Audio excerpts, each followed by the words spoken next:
നമസ്കാരം. ഇല്ലൻ മൈൻഡിന്റെ മറ്റൊരു എപ്പിസോഡിലോട്ട് നിങ്ങളെ സ്വാഗതം ചെയ്യുന്നു. ഈ ഒരു വീഡിയോയിൽ നമ്മൾ ഡിസ്കസ് ചെയ്യുന്നത് റിസർച്ച് മെത്തഡോളജിയിലെ റിസർച്ച് ഡിസൈൻ എന്ന് പറയുന്ന ഒരു കോൺസെപ്റ്റിനെ കുറിച്ചാണ്. അപ്പോൾ എന്താണ് റിസർച്ച് ഡിസൈൻ എന്നുള്ളതാണ് ഇതിന്റെ ഇൻട്രൊഡക്ടറി പാർട്ടിൽ നമ്മൾ ഡിസ്കസ് ചെയ്യുന്നത്. അതിന്റെ നീഡ്സ്, ഇമ്പോർട്ടൻസ് തുടങ്ങിയ കാര്യങ്ങളാണ് ഈ ഒരു വീഡിയോയിൽ നമ്മൾ ഡിസ്കസ് ചെയ്യുന്നത്. തുടർന്നുള്ള വീഡിയോകളിൽ നമ്മൾ ഓരോ റിസർച്ച് ഡിസൈനിനെ കുറിച്ചിട്ടും, example exploratory research, descriptive research, ഇങ്ങനെയുള്ള ഓരോ റിസർച്ച് ഡിസൈൻസിനെ കുറിച്ചിട്ടും സെപ്പറേറ്റ് ആയിട്ട് ഓരോ വീഡിയോ നമ്മൾ ചെയ്യാൻ ഉദ്ദേശിക്കുന്നുണ്ട്. അപ്പോൾ നേരെ നമുക്ക് വീഡിയോയിലോട്ട് പോവാം. ആദ്യമായിട്ട് നമ്മൾ മനസ്സിലാക്കുന്നത് റിസർച്ച് ഡിസൈൻ എന്താണെന്നുള്ളതാണ്. കൃത്യമായിട്ട് നമുക്ക് നോക്കാം എന്താണ് റിസർച്ച് ഡിസൈൻ എന്നുള്ളത്. റിസർച്ച് ഡിസൈനിന്റെ മീനിങ് ആയിട്ട് നമുക്ക് പറയുന്നത്, research design is a logical and systematical plan to conduct a research study.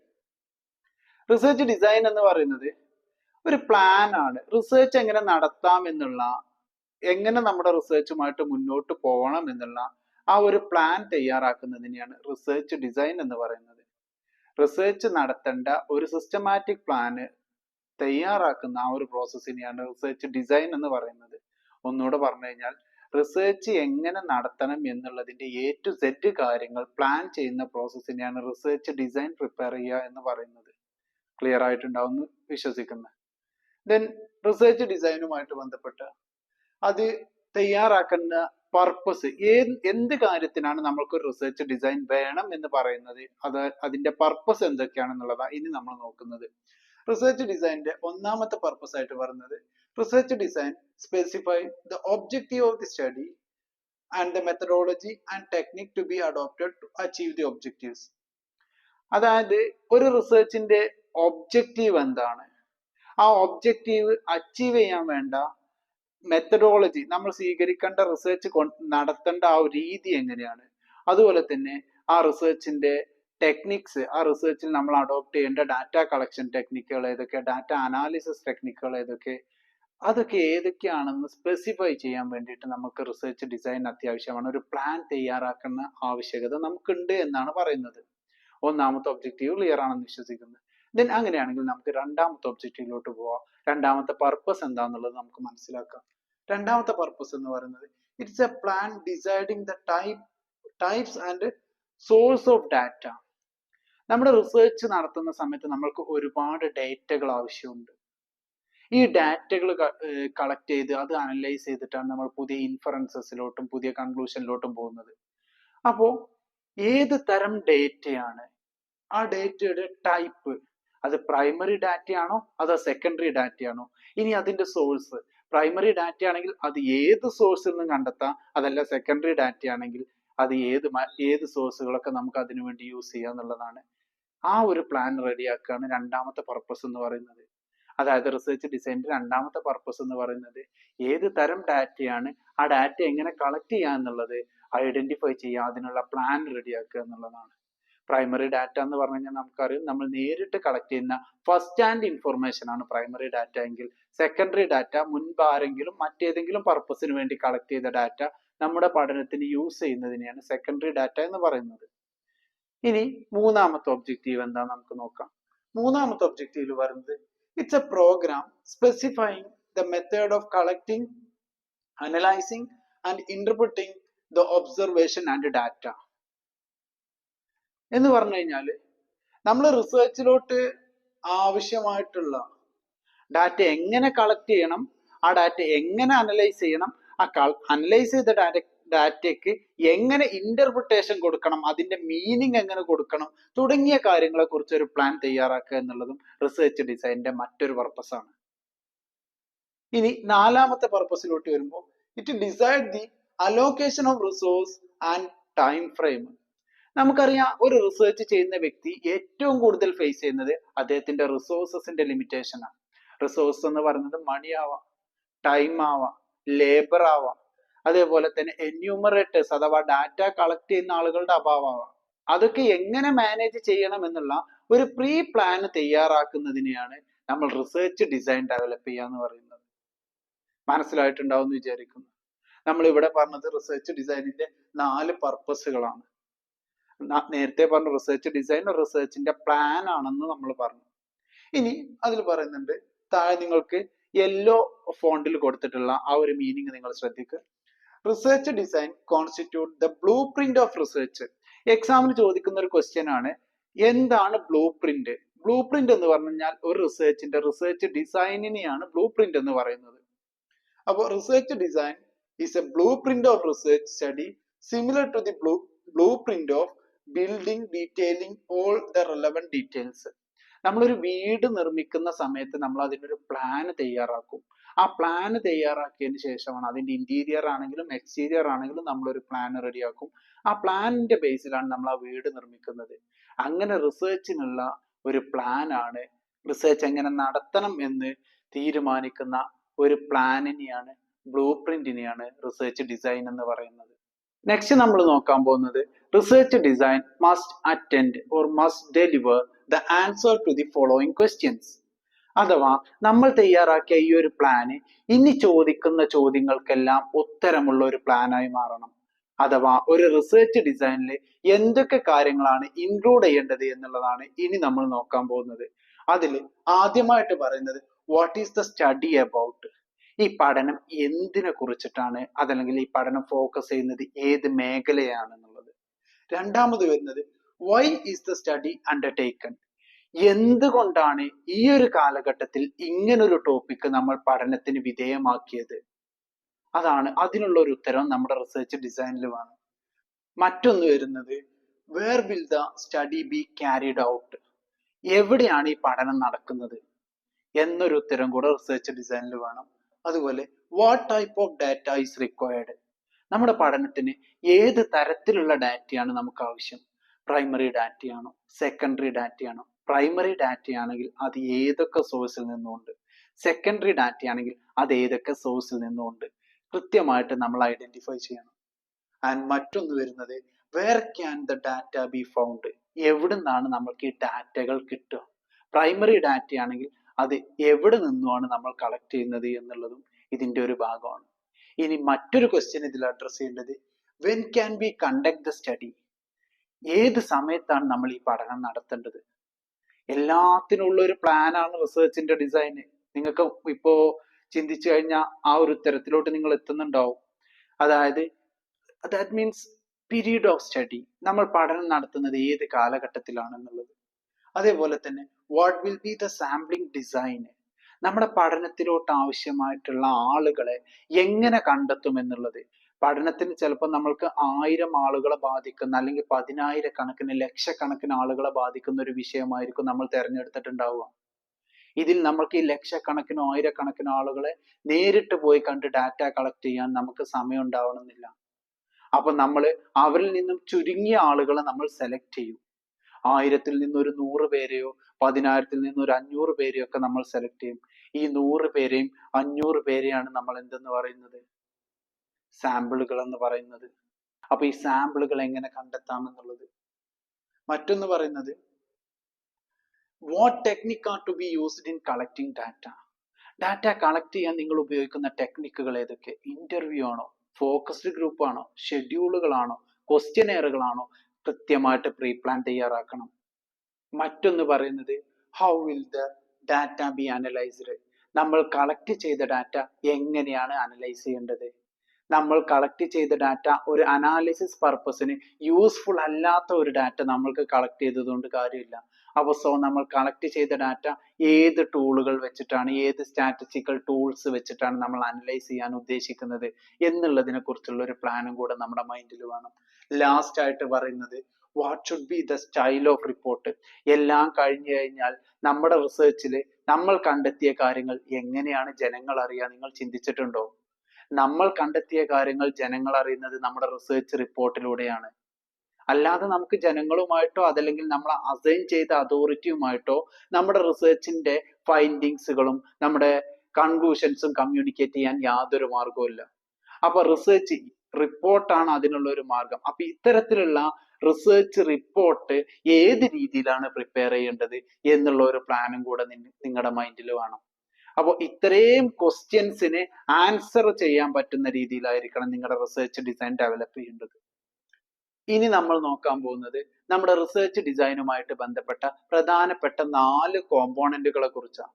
എന്താണ് കോമ്പോണന്റ്, ഈ 4 കാര്യങ്ങളെ കുറിച്ച് മെൻഷൻ ചെയ്തില്ല എന്നുണ്ടെങ്കിൽ അതൊരു നല്ല റിസർച്ച് ഡിസൈൻ അല്ല എന്നുള്ളതാണ്. അപ്പൊ നമുക്ക് ഓരോന്നായിട്ട് നോക്കാം. അതിൽ ഒന്നാമതായിട്ട് നിങ്ങൾക്ക് ഇപ്പൊ സ്ക്രീനിൽ കാണാം സാമ്പിളിംഗ് ഡിസൈൻ ആണ്.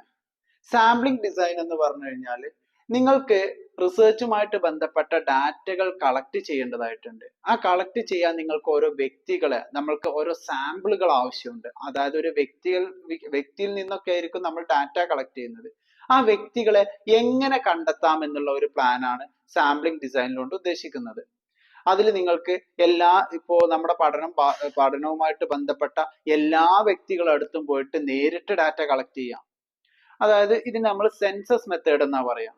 ഇനി അതല്ല, എല്ലാവരുടെ പോയിട്ട് നമ്മളുടെ പഠനവുമായിട്ട് ബന്ധപ്പെട്ട ഡാറ്റകൾ കളക്ട് ചെയ്യാൻ പറ്റില്ല എന്നുണ്ടെങ്കിൽ, ഒരു എക്സാമ്പിൾ ആയിട്ട് പറയാം, നമ്മളുടെ പഠനം ഇൻഫ്ലുവൻസ് ചെയ്യുന്നത് ആയിരക്കണക്കിനോ പതിനായിരക്കണക്കിനോ ലക്ഷക്കണക്കിനോ ആളുകളെയാണെങ്കിൽ നമ്മൾക്ക് ഈ ലക്ഷക്കണക്കിനും പതിനായിരക്കണക്കിനും ആയിരക്കണക്കിനും ആളുകളെ നേരിട്ട് പോയിട്ട് കാണാൻ പ്രയാസമാണ്. നമ്മുടെ ഫിനാൻഷ്യൽ റിസോഴ്സ് നമ്മുടെ കയ്യിൽ ഉണ്ടാവില്ല, ടൈം ഉണ്ടാവില്ല.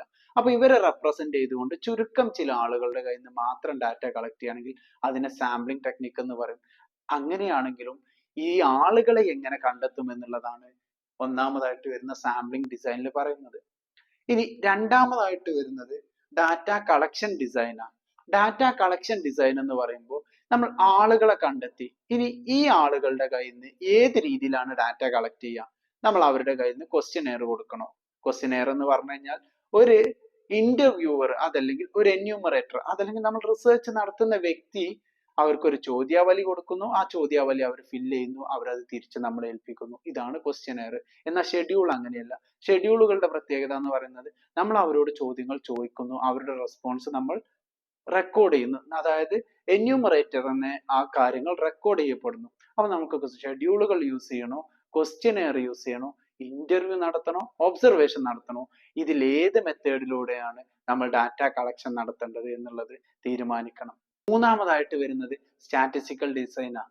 നമ്മൾ ഡാറ്റ കളക്ട് ചെയ്ത് കഴിഞ്ഞാൽ അതോടെ തീർന്നു? ഇല്ല. ആ ഡാറ്റ നമ്മൾക്ക് കൃത്യമായിട്ടും അനലൈസ് ചെയ്യണം.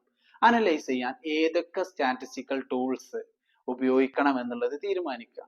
നിങ്ങൾക്ക് ഏതൊക്കെ സ്റ്റാറ്റിസ്റ്റിക്കൽ ടൂൾസ് അറിയാം? നിങ്ങൾ ചെറിയ ക്ലാസ്സിൽ കേട്ടിട്ടുണ്ടാവും, അല്ലെങ്കിൽ കഴിഞ്ഞ സെമസ്റ്ററുകളിൽ നിങ്ങൾ കേട്ടിട്ടുണ്ടാവും. Mean, medium, mode, standard deviation, correlation, regression, T test, Z test, ANOVA, chi square test, അങ്ങനെ അനവധി സ്റ്റാറ്റിസ്റ്റിക്കൽ ടൂൾസ് നമുക്ക് ഫെമിലിയർ ആയിട്ടുണ്ട്. അപ്പൊ ഈ സ്റ്റാറ്റിസ്റ്റിക്കൽ ടൂൾസിൽ ഏതാണ് ഉപയോഗിക്കേണ്ടത് എന്നുള്ളത് നമ്മൾ പ്രീ പ്ലാൻ ചെയ്യണം. പ്രീ പ്ലാൻ ചെയ്യേണ്ടതിന്റെ ആവശ്യകത എന്ന് പറയുന്നത് എല്ലാ ക്വസ്റ്റ്യനും എല്ലാ ടൂളും വെച്ചിട്ട് നമുക്ക് അനലൈസ് ചെയ്യാൻ കഴിയില്ല എന്നുള്ളതുകൊണ്ടാണ്. അപ്പൊ ഇത് നേരത്തെ പ്ലാൻ റെഡിയാക്കണം. നാലാമതായിട്ട് പറയുന്നത് റിപ്പോർട്ട് ഡിസൈനാണ്. നമ്മുടെ റിസർച്ചുമായിട്ട് ബന്ധപ്പെട്ട കാര്യങ്ങൾ കൃത്യമായിട്ടും നമ്മുടെ സ്പോൺസറിനെ, അതല്ലെങ്കിൽ നമ്മളെ ഈ റിസർച്ച് ചെയ്യാൻ ഏൽപ്പിച്ച ഒരാളെ അറിയിക്കണമല്ലോ. അതല്ലെങ്കിൽ നമ്മൾ ഇത്രയും എഫേർട്ട് എടുത്തത് നാളെ 4 പേര് അറിയണമല്ലോ. അതെങ്ങനെയാ അറിയാം? അത് റിസർച്ച് റിപ്പോർട്ടിലൂടെയാണ് അറിയാം. അപ്പൊ റിസർച്ച് റിപ്പോർട്ട് എങ്ങനെ പ്രിപ്പയർ ചെയ്യണം എന്നുള്ളതാണ് ഇവിടെ റിപ്പോർട്ട് ഡിസൈനിലുകൊണ്ട് ഉദ്ദേശിക്കുന്നത്. അപ്പൊ ഒരു റിസർച്ച് ഡിസൈനിന്റെ പ്രധാനപ്പെട്ട 4 കോമ്പോണന്റുകൾ ഏതൊക്കെയാ? ഒന്നാമതായി സാമ്പിളിംഗ് ഡിസൈൻ, രണ്ടാമതായി ഡാറ്റ കളക്ഷൻ ഡിസൈൻ, മൂന്നാമതായിട്ട് data analytical design, data analysis design, നാലാമതായിട്ട് വരുന്നത് റിപ്പോർട്ട് ഡിസൈൻ. ഡാറ്റ അനാലിസിസ് ഡിസൈനിനെ നമ്മൾക്ക് സ്റ്റാറ്റിസ്റ്റിക്കൽ ഡിസൈൻ എന്ന് കൂടെ പറയാം. ഇനി നമ്മൾ നോക്കാൻ പോകുന്നത് റിസർച്ച് ഡിസൈനിന്റെ നീഡ്സ് ആണ്. എന്താണ് ഇതിന്റെ ആവശ്യകത എന്നുള്ളത് നിങ്ങൾക്ക് സ്ക്രീനിൽ നോക്കിയാൽ മനസ്സിലാവും. ഒന്നാമത്തെ നീഡ്സ് ആയിട്ട് പറയുന്നത് facilitate smooth running of the operation. നമ്മുടെ റിസർച്ചിന്റെ ആ ഒരു പ്രോസസ്സ് ഒരു തടസ്സവും ഇല്ലാണ്ട്, നമ്മുടെ എല്ലാ കാര്യങ്ങളും മുൻകൂട്ടി പ്ലാൻ ചെയ്യുന്നത് കൊണ്ട് ഒരു തടസ്സവും ഇല്ലാണ്ട് ആ റിസർച്ച് പ്രോസസ്സ് മുന്നോട്ട് കൊണ്ടുപോകുക എന്നുള്ളതാണ് ഇതിലൂടെ ലക്ഷ്യം വെക്കുന്നത്. രണ്ടാമതായിട്ട് വരുന്നത് to gain maximum information with minimum expenditure of effort, time and money. നമ്മൾക്ക് മാക്സിമം ഇൻഫോർമേഷൻസ് കളക്ട് ചെയ്യാം. അതിനുവേണ്ടി നമ്മൾക്ക് വലിയൊരു എമൗണ്ട് റിസോഴ്സ് സ്പെൻഡ് ചെയ്യാനൊന്നും ഇല്ല. അപ്പൊ നമ്മുടെ കയ്യിലുള്ള ലിമിറ്റഡ് ആയിട്ടുള്ള റിസോഴ്സ് ഉപയോഗിച്ചുകൊണ്ട് മാക്സിമം ഇൻഫോർമേഷൻസ് കളക്ട് ചെയ്യുക. റിസോഴ്സ് എന്നുകൊണ്ട് ഉദ്ദേശിക്കുന്നത് നമ്മുടെ എഫേർട്ട്, നമ്മുടെ ടൈം, നമ്മുടെ മണി, ഇതെല്ലാവർക്കും ലിമിറ്റഡ് ആണ്. അപ്പൊ ഈ ഒരു ലിമിറ്റിന്റെ ഉള്ളിൽ നിന്നുകൊണ്ട് നമ്മൾ നമ്മുടെ റിസർച്ചിന് ആവശ്യമായിട്ടുള്ള ഇൻഫോർമേഷൻസ് കളക്ട് ചെയ്യാം. മൂന്നാമതായിട്ട് പറയുന്നത് to appropriate method and techniques to collect analyse the data. നമ്മൾക്ക് ഡാറ്റ കളക്ട് ചെയ്യാനുള്ള അപ്രോപ്രിയേറ്റ് ആയിട്ടുള്ള മെത്തേഡുകളും ടെക്നിക്കുകളും ഐഡന്റിഫൈ ചെയ്യുക. നേരത്തെ നമ്മൾ പറഞ്ഞിട്ടുണ്ട്. അപ്പൊ കൃത്യമായിട്ട് അത് ഒരു പ്രീ പ്ലാൻ ചെയ്യുന്നതിന് റിസർച്ച് ഡിസൈനിന്റെ ആവശ്യകത നമുക്കുണ്ട്. നാലാമതായിട്ട് പറയുന്നത് help the researchers in organizing his or her idea to look for the flaw, inadequacies and limitations. അതായത് റിസർച്ചർക്ക് തൻ്റെ ഐഡിയാസ് അതിനൊരു ഫ്ലോ ക്രിയേറ്റ് ചെയ്യാൻ വേണ്ടിയിട്ടും അദ്ദേഹത്തിന്റെ ലിമിറ്റേഷൻസ് എന്തൊക്കെ, അതല്ലെങ്കിൽ അദ്ദേഹത്തിന്റെ കഴിവുകൾ എന്തൊക്കെ എന്നുള്ളത് അദ്ദേഹത്തിന് ഒരു മുൻകൂട്ടി ഒരു ധാരണ ഉണ്ടാക്കാനും കഴിയും. സോ ഇത്രയും നീഡ്സിന്റെ ഭാഗമായിട്ടാണ് നമ്മൾ റിസർച്ച് ഡിസൈന് വേണം എന്ന് പറയുന്നത്. നമ്മൾ ഇനി നമ്മുടെ ഇന്നത്തെ ക്ലാസ്സിന്റെ അവസാന ഭാഗത്തിലോട്ട് പോകുമ്പോൾ നമുക്ക് ഇതും കൂടെ മനസ്സിലാക്കിയിട്ട് പോവാം. അതായത് factors which influence the classification of research design. നമ്മൾക്കറിയാം വ്യത്യസ്തമായിട്ടുള്ള റിസർച്ച് ഡിസൈനുകൾ ഉണ്ട്. അതിൽ ഏത് റിസർച്ച് ഡിസൈൻ ആണ് നമ്മുടെ പഠനത്തിന് സ്യൂട്ടബിൾ ആവുന്നത് എന്ന് തീരുമാനിക്കുന്നത് ഇനി പറയുന്ന ഫാക്ടേഴ്സിന്റെ അടിസ്ഥാനത്തിലാണ്. അപ്പോൾ ഏതെല്ലാമാണ് ആ ഫാക്ടേഴ്സ് എന്നുള്ളതാണ് നമ്മൾ ഇവിടെ മനസ്സിലാക്കാൻ പോകുന്നത്. സ്ക്രീനിൽ നിങ്ങൾക്ക് കാണുന്നുണ്ട്. ഒന്നാമതായിട്ട് പറയുന്നത് the degree to which the objectives are clear. നമ്മൾ എന്ത് പഠനമാണോ നടത്തേണ്ടത് അതിന്റെ ഒബ്ജക്റ്റീവ്സ് നമ്മൾക്ക് ക്ലിയറും അൺക്ലിയറും ആവുന്ന സിറ്റുവേഷൻ ഉണ്ട്. അൺക്ലിയർ ആണെങ്കിൽ ഒരു പ്രത്യേക ഡിസൈന്, ഇനി ക്ലിയർ ആണെങ്കിൽ മറ്റൊരു ഡിസൈനാണ്, റിസർച്ച് ഡിസൈനാണ് നമ്മൾ യൂസ് ചെയ്യേണ്ടത്. അൺക്ലിയർ ആണെങ്കിൽ നമുക്ക് വേണമെങ്കിൽ എക്സ്പ്ലോറേറ്ററി റിസർച്ചിലോട്ടോ, ക്ലിയർ ആണെങ്കിൽ നമുക്ക് ഡിസ്ക്രിപ്റ്റീവ് റിസർച്ചിലോട്ട് അതുപോലുള്ള റിസർച്ചിലോട്ടോ പോകാൻ കഴിയും. അപ്പോൾ നമ്മുടെ ക്ലാരിറ്റി ഇൻ ഒബ്ജക്റ്റീവ് ആണ് ഒന്നാമതായിട്ട് ഏത് റിസർച്ച് ഡിസൈൻ ആണ് നമ്മൾ തിരഞ്ഞെടുക്കേണ്ടതെന്ന് തീരുമാനിക്കുന്നതിലെ പ്രധാന ഘടകം.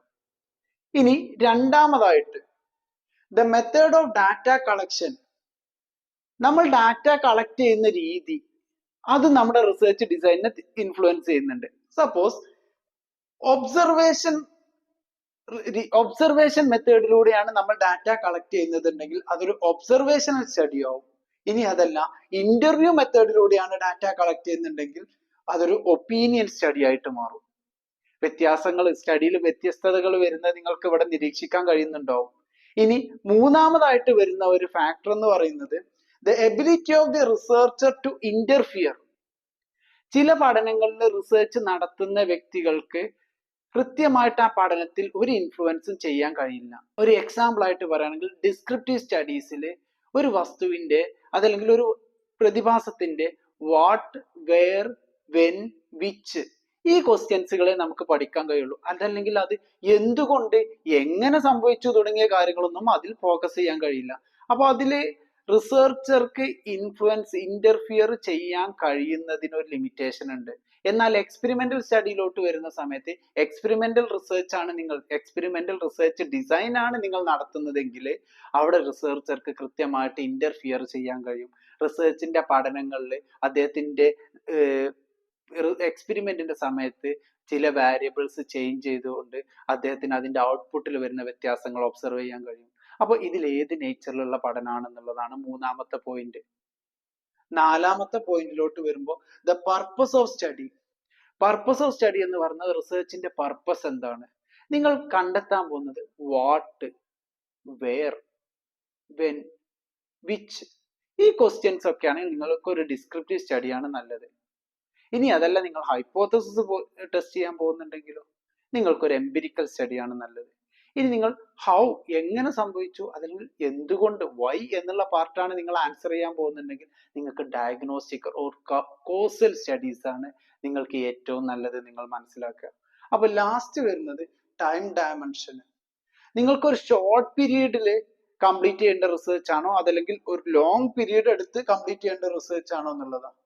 സപ്പോസ് ഷോർട്ട് പീരീഡ് ആണെങ്കിൽ നിങ്ങൾക്ക് ക്രോസ് സെക്ഷണൽ സ്റ്റഡി ആണ് നിങ്ങൾക്ക് പോസിബിൾ ആവുക. എന്നാൽ ലോങ് പീരീഡ് എടുക്കുകയാണെങ്കിൽ ലോങ്ങിറ്റ്യൂഡിനൽ സ്റ്റഡി, അത്തരത്തിലുള്ള ഒരുപാട് റിസർച്ച് ഡിസൈനുകൾ ഉണ്ട്. അപ്പൊ അതാണ് നിങ്ങൾക്ക് പോസിബിൾ ആവുന്നത്. അടുത്തൊരു ഫാക്ടർ ആയിട്ട് വരുന്നത് the depth of the study.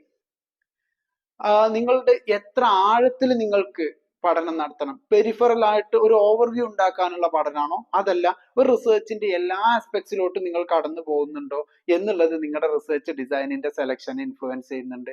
മറ്റൊന്ന് പറയുന്നത് നമ്മുടെ റിസർച്ച് എൻവയോൺമെന്റ് ആണ്. റിസർച്ച് എൻവയോൺമെന്റ് എന്ന് പറയുമ്പോൾ നമ്മൾ പഠനം നടത്തുന്നത് എവിടെയാണ്? സപ്പോസ് നമ്മളൊരു സിമുലേഷൻ ടെക്നിക്ക്, നമ്മൾക്കൊരു പ്ലെയിൻ ക്രാഷിനെ കുറിച്ചിട്ടൊക്കെയാണ് പഠനം നടത്തേണ്ടതെന്നുണ്ടെങ്കിൽ നമുക്ക് ആർട്ടിഫിഷ്യൽ ആയിട്ട് ആ ഒരു സിറ്റുവേഷൻ ക്രിയേറ്റ് ചെയ്തിട്ട് വേണ്ടി വരും പഠനം നടത്താൻ. ഇനി അതല്ല, നമ്മൾ പഠനം നടത്തുന്നത് ഹിസ്റ്റോറിക്കൽ ഡാറ്റ ആയിരിക്കും, അതേപോലെ തന്നെ ലബോറട്ടറിയിലായിരിക്കും നമ്മൾ പഠനം നടത്തുന്നത്, റിസർച്ച് നടത്തുന്നത്. അപ്പോൾ അത്തരത്തിലുള്ള പാരാമീറ്റേഴ്സ് എല്ലാം, അത്തരത്തിലുള്ള എലമെന്റ്സ് എല്ലാം നമ്മുടെ റിസർച്ചിന് എന്ത് ചെയ്യുന്നുണ്ട്, റിസർച്ച് ഡിസൈനിനെ ബാധിക്കുന്നുണ്ട് എന്നുള്ളതും കൂടെ നിങ്ങൾ മനസ്സിലാക്കുക. ഈ ഫാക്ടേഴ്സിന്റെ എല്ലാം അടിസ്ഥാനത്തിൽ നമുക്ക് റിസർച്ച് ഡിസൈനിനെ എക്സ്പ്ലോറേറ്ററി ഡിസൈൻ എന്നും ഡിസ്ക്രിപ്റ്റീവ് ഡിസൈൻ എന്നും ഡയഗ്നോസ്റ്റിക് ഡിസൈൻ എന്നും എക്സ്പെരിമെന്റൽ ഡിസൈൻ എന്നും തരംതിരിക്കാം. അപ്പോൾ നമ്മുടെ കുട്ടികൾക്ക് തോന്നാവുന്ന ഒരു ഡൗട്ട്, നിങ്ങളുടെ ടെക്സ്റ്റിൽ ഒരു പക്ഷെ ഈ ഒരു ക്ലാസിഫിക്കേഷൻ ആയിരിക്കണം എന്നില്ല. ടെക്സ്റ്റിൽ വ്യത്യസ്തമായിട്ടുള്ള ക്ലാസിഫിക്കേഷൻ, പല ഓതേഴ്സിന് ഈ വിഷയത്തിൽ പല അഭിപ്രായങ്ങളുണ്ട്. നമ്മൾ ഫോളോ ചെയ്യുന്ന ടെക്സ്റ്റ് ബുക്കിൽ പ്രധാനമായിട്ടും ഫണ്ടമെന്റലി 4 റിസർച്ച് ഡിസൈനുകളേ ഉള്ളൂ. ഒന്ന് എക്സ്പ്ലോറേറ്ററി ഡിസൈൻ, രണ്ടാമത്തെ ഡിസ്ക്രിപ്റ്റീവ് ഡിസൈൻ, മൂന്നാമത്തത് ഡയഗ്നോസ്റ്റിക് അഥവാ അനലിറ്റിക്കൽ, നാലാമത്തത് എക്സ്പെരിമെന്റൽ ഡിസൈൻ. ഇതിൽ ചില ഓതേഴ്സ് ഡയഗ്നോസ്റ്റിക് ആൻഡ് അനലിറ്റിക്കൽ ഡിസൈനിനെ ഡിസ്ക്രിപ്റ്റീവ് ഡിസൈനിന്റെ അണ്ടറിൽ കൊണ്ടുവരാറുണ്ട്, എന്നാൽ ചില ഓതേഴ്സ് ഇതിനെ സെപ്പറേറ്റ് ആയിട്ടും കാണിക്കാറുണ്ട്.